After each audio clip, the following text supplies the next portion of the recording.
গতকাল মার্কেটে রিকভার হবার পর আজকে আবারও মার্কেটের মধ্যে কিন্তু আমরা ভালো সেলিং দেখতে পেলাম। নিফটি আজকে দেখলাম 97 পয়েন্ট নিচে, সেন্সেক্স 368 পয়েন্ট এবং ব্যাংক নিফটি 467 পয়েন্ট ডিক্লাইনে ক্লোজ দিয়েছে। এছাড়াও আমরা যদি মিড ক্যাপ এবং স্মল ক্যাপ ইন্ডেক্সের দিকে ফোকাস করি, সেখানেও কিন্তু আমরা একটা মিক্সড ক্লোজিংই দেখেছি। মিড ক্যাপ ইন্ডেক্স 154 পয়েন্ট নেগেটিভে, স্মল ক্যাপ ইন্ডেক্সের মধ্যে 6 পয়েন্ট পজিটিভে ক্লোজ এসেছে। তো আজকে আবারও যে মার্কেটের মধ্যে আমরা সেলিংটা কেন দেখলাম সেটা নিয়ে আলোচনা করব। এর সাথে সাথে আগামীকাল নিফটি ব্যাংক নিফটি কিরম ট্রেড করবে সেটা নিয়েও আলোচনা করব। আর আজকের ভিডিওয়ে দুটো স্টক নিয়ে আলোচনা করব। তো সেই স্টকগুলো নিউজ রয়েছে, তারই পরিপ্রেক্ষিতে আজকে দুটো স্টক নিয়ে আলোচনা করব। তবে প্রথমেই বলে রাখি, এই স্টকগুলো কিন্তু কোনো রকম কোনো বাই রেকমেন্ডেশন আমি করছি না, জাস্ট এডুকেশনাল পারপাসে আপনাদের সাথে স্টকগুলো নিয়ে আলোচনা করব। তাহলে চলুন ভিডিওটা শুরু করা যাক। ভিডিও শুরু করার আগে বলি, চ্যানেলে যদি ফার্স্ট টাইম ভিজিট করে থাকেন চ্যানেলটা সাবস্ক্রাইব করে নেবেন আর পাশে থাকা বেল আইকনটা প্রেস করে রাখবেন।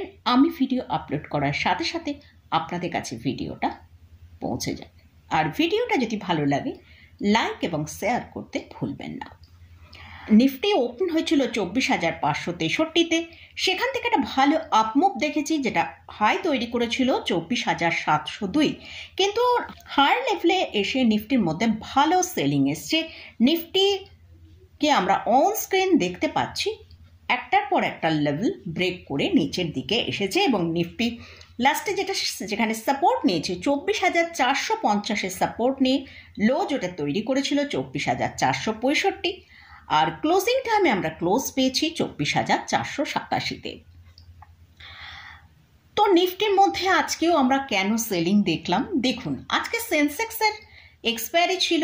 আমরা নিফটিতে যেমন একটা ভোলাটিলিটি দেখি, সেটা কিন্তু যেহেতু সেন্সেক্সের আজকে এক্সপায়ারি ছিল তার জন্য কিন্তু আমরা মার্কেটে একটা ভোলাটিলিটি দেখতে পেয়েছি।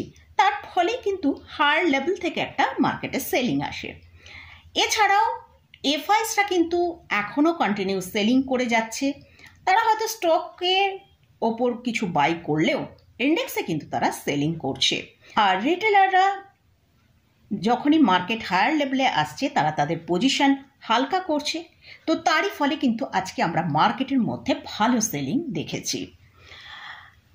তো আগামীকাল নিফটি ব্যাংক নিফটি কীরকম ট্রেড করবে সেটা নিয়ে আলোচনা করব। তার আগে আমরা একবার গ্লোবাল মার্কেটের দিকে ফোকাস করব। সেখানে আমরা দেখতে পাচ্ছি এশিয়া মার্কেটের নিকাই 900 পয়েন্ট পজিটিভে ক্লোজ হয়েছে। ইউরোপ মার্কেটে ফেডস এবং ক্যাটস ফ্ল্যাট টু পজিটিভে ট্রেড করছে, আর ড্যাক্স 110 পয়েন্ট নেগেটিভে ট্রেড করছে। এছাড়াও যদি আমরা ডাউন জোনের ফিউচার দেখি, সেখানেও আমরা দেখছি জাস্ট একটা ফ্ল্যাট টু পজিটিভে ডাউন জোনের ফিউচার ট্রেড করছে, যেটা 9 পয়েন্ট পজিটিভে। তো ওভারঅল আমরা মার্কেটের মধ্যে যেটা দেখছি যে একটা মিক্স ট্রেডিং হচ্ছে, ফ্ল্যাট টু কোথাও পজিটিভ, ফ্ল্যাট টু কোথাও নেগেটিভে ট্রেড করছে। তো আগামীকাল নিফটি কীরকম ট্রেড করবে? নিফটির জন্য এখন যেটা স্ট্রং সাপোর্ট রয়েছে সেটা হচ্ছে 24,450। আজকে এই লেভেলটাকে কিন্তু নিফটি রেসপেক্ট করেছে। সেখানে আমরা দেখেছি 24,450-এর ওপরেই লোটা তৈরি করেছিল, যেটা 24,465। আগামীকাল যদি এই 24,450-এর লেভেলকে নিফটি ব্রেক করে নিচের দিকে ট্রেড করে, তাহলে নিফটিকে আমরা নিচের দিকে 24,400 থেকে 24,350 পর্যন্ত নিচের দিকে আসতে দেখতে পারি। আর যদি ওপরের দিকে নিফটি 24,550-এর ওপর ট্রেড করতে পারে, তাহলে নিফটিকে আমরা উপরের দিকে 24,600 থেকে 24,650 পর্যন্ত আপসাইড মুভমেন্টে আসতে দেখতে পারি। তো নিফটি এখন যেটা একটা রেঞ্জের মধ্যে ট্রেড করছে, সেখানে কনসোলিডেট করছে। নিচের দিকে আমরা দেখতে পাচ্ছি নিফটি 24,350 আর ওপরের দিকে 24,700 থেকে 24,750, অর্থাৎ এই 300-400 পয়েন্টের রেঞ্জের মধ্যে কিন্তু নিফটি আরও হয়তো 2-1 দিন এখানে ট্রেড করতে পারে। নিফটি যদি নিচের দিকে 24,200 লেভেলকে ব্রেক করে নিচের দিকে ট্রেড করতে শুরু করে তাহলে কিন্তু নিফটির মধ্যে ভালো সেলিং আসার সম্ভাবনা আছে। আর নিফটি ওপরের দিকে যদি 24,850-এর উপর ট্রেড করে সাস্টেন করতে পারে তাহলে কিন্তু নিফটির মধ্যে একটা ভালো আপসাইড আসতে পারে। এটা গেল নিফটি নিয়ে আলোচনা করলাম। এবারে আসছি ব্যাংক নিফটি। ব্যাংক নিফটি আজকে কিন্তু 55,000-এর লেভেলকে ভালো সাপোর্ট নিয়েছে, তো তার ওপরেই কিন্তু লোটা তৈরি করেছিল 55,001। যদি আগামীকাল আমরা দেখি ব্যাংক নিফটি 55,000-এর লেভেলকে ব্রেক করে নিচের দিকে ট্রেড করছে, তো এখন ব্যাংক নিফটির জন্য যেটা সাপোর্টের কাজ করছে সেটা হচ্ছে 54,900 থেকে 55,000। যদি আগামীকাল 54,900-র নিচে ট্রেড করতে থাকে তাহলে কিন্তু ব্যাংক নিফটির মধ্যে ভালো সেলিং আসতে পারে, যেটা নিচের দিকে 54,750 থেকে 54,700 পর্যন্ত নিচে আসতে পারে। আর ওপরের দিকে যদি ব্যাংক নিফটি 55,300-র ওপর ট্রেড করে সাস্টেন করতে পারে তাহলে ওপরের দিকে ব্যাংক নিফটিকে আমরা 55,550 থেকে 55,600 পর্যন্ত একটা আপসাইড মুভমেন্ট দেখতে পেতে পারি। তো এটা গেল নিফটি এবং ব্যাংক নিফটি নিয়ে আলোচনা করলাম। এবার দুটো স্টক নিয়ে আলোচনা করব। ফার্স্ট যে স্টকটা নিয়ে আলোচনা করছি সেটা হচ্ছে হিন্দুস্তান অ্যারোনটিক লিমিটেড। এই স্টকের কারেন্ট প্রাইস চলছে 4,420 টাকা। আজকে স্টকটা ক্লোজিং টাইমে 0.56% ডিক্লাইনে ক্লোজ দিয়েছে, কিন্তু স্টকের যে চার্টটা দেখছি সেখানে দেখতে পাচ্ছি স্টকটা কিন্তু আজকে একটা ভালো ডিপ দেখিয়েছিল। এটা হলো একটা পিএসইউ ডিফেন্স স্টক।